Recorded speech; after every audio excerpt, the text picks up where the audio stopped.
Midweek Reflection, March 26th. The hand of the Lord was on me, and he brought me out by the Spirit of the Lord, and set me in the middle of the valley. It was full of bones. He led me back and forth among them, and I saw a great many bones on the floor of the valley, bones that were very dry.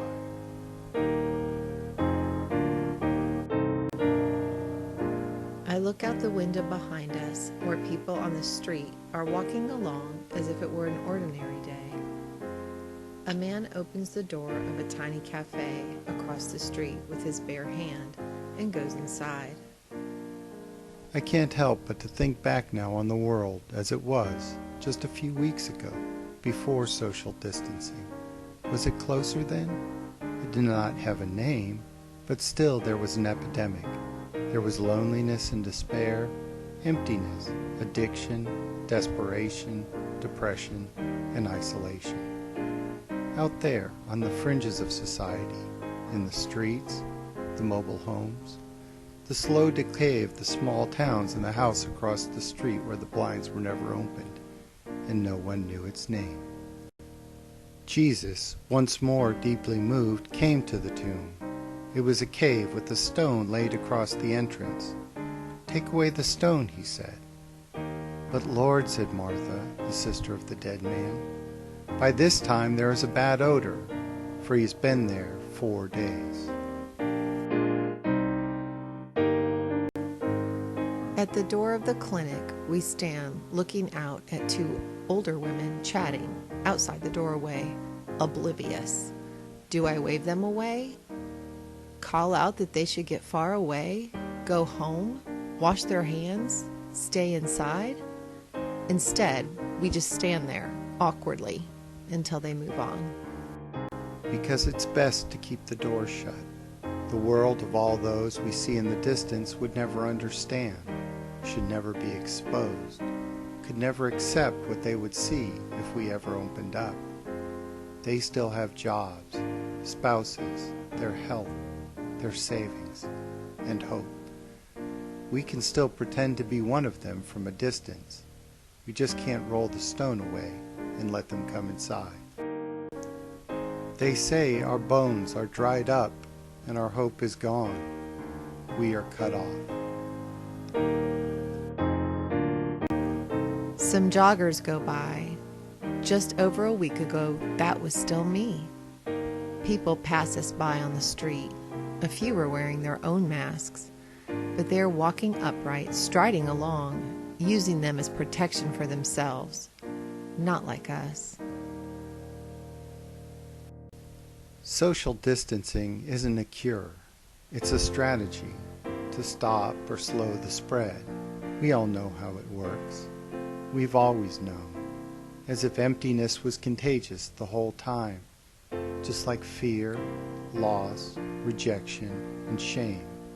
It was the polite and unwritten rule of suffering in silence, and we all obeyed. We didn't ask, they didn't say, and we never knew. This is what the Sovereign Lord says: "My people, I'm going to open your graves and bring you up from them. I will bring you back to the land of Israel. Then you, my people, will know that I am the Lord, when I open your graves and bring you up from them. I will put my spirit in you, and you will live, and I will settle you in your own land. Then you will know that I, the Lord, have spoken, and I have done it, declares the Lord."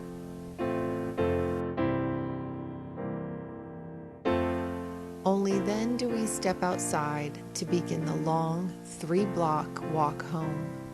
I point out the early magnolia, the forsythia. My husband says he's cold. The few people walking past us on the sidewalk don't know that we are visitors from the future. A vision, a premonition, a walking visitation. What would it take to cure us? To open our lips and open our hearts? To acknowledge all that was broken and dying in us before? To admit that we were only existing and not among the living? What would it take to bring us back to life as a nation?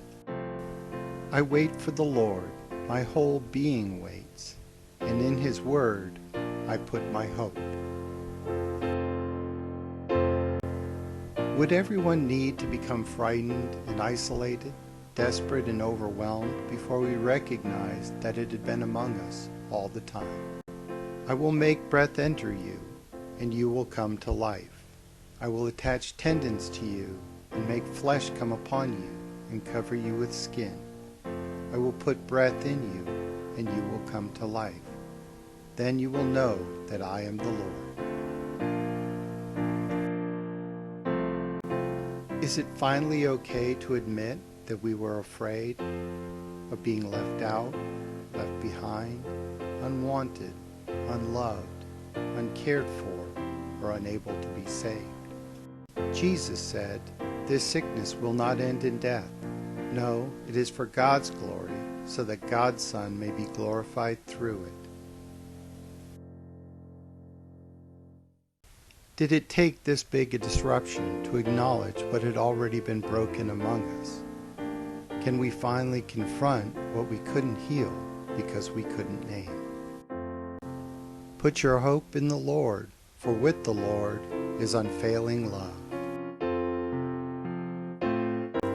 Did the whole world need to taste despair before it could recognize hope again? Did the world need an entire season in isolation to finally value the healing power of community? You, however, are not in the realm of the flesh, but are in the realm of the Spirit, if indeed the Spirit of God lives in you.